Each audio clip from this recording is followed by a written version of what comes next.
আসসালামু আলাইকুম। আমি এখন খোলামেরা আসছি, খোলামেরা চিংড়ি স্টেশনে। তো এখান থেকে যাব খোলামেরা যে লঞ্চ ঘাটটা আছে এখানে।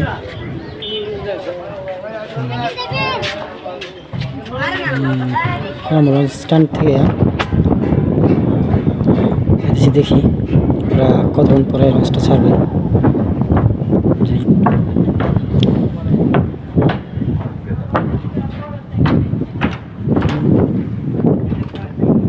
অনেকগুলো মানুষ দাঁড়িয়ে আসছে, দেখা যায় ওরা যাবে।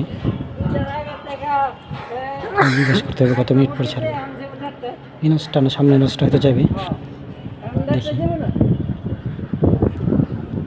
ভাইয়ের কাছে জিজ্ঞেস করছিলাম, বললো যে 1:30 ছাড়বে। এটা ছেড়ে দিছি, ভাড়া 20 টাকা। বলছে যে 20 মিনিট লাগবে। যাই দেখি কত মিনিট লাগে। লঞ্চে গেলে আপনাদের সুবিধা আছে, মনোমুগ্ধকর একটা ভালো লাগবে। খোলামেলা তো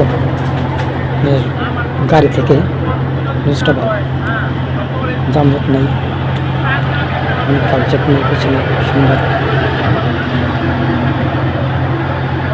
চারপাশটা দেখতে সুন্দর লাগে, চলে চারদিক দিয়ে, পাশ দিয়ে রাস্তায়, পাশ দিয়ে রাস্তা চলে থাকলে একটু ভালো লাগে না?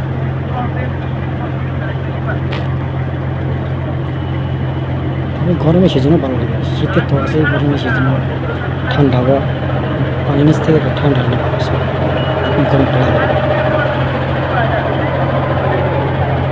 গেলে লঞ্চে গেলে ভালো, গাড়িতে যাওয়া যায়, গাড়িতে গেলে একটু সময় বেশি লাগে, আবার জামে পরে থাকতে হয়।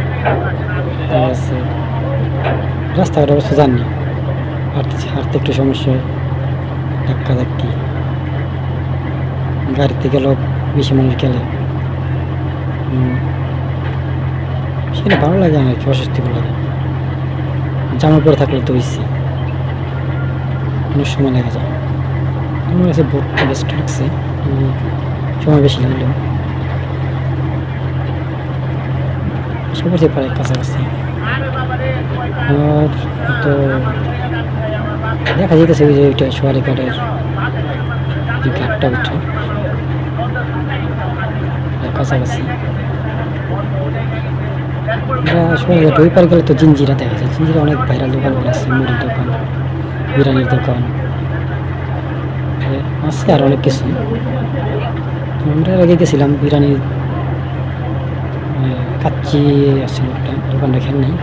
আর বিড়াল মুড়ির দোকানে গেছিলাম, ভালোই মানুষ অনেক জমজমাট, সিরিয়াল ধরে অনেক দাঁড়িয়ে মুড়ি আনতে হয়। তো আশা করলাম আমরা সোয়ারিঘাট থেকে কোনো জায়গায় যাওয়া যায়, বরিশাল বিভিন্ন জায়গায় যাওয়া যায়। এখানে কিন্তু রুমে ভাড়া পাওয়া যায়, আসলে রাত হয়ে থাকতে পারবে সেটা। আশা করলাম এখন দেখি কোন জায়গায়, চকবাজার যাবো, চকবাজার পিরিয়ড আবার দেবো না ইনশাল্লাহ।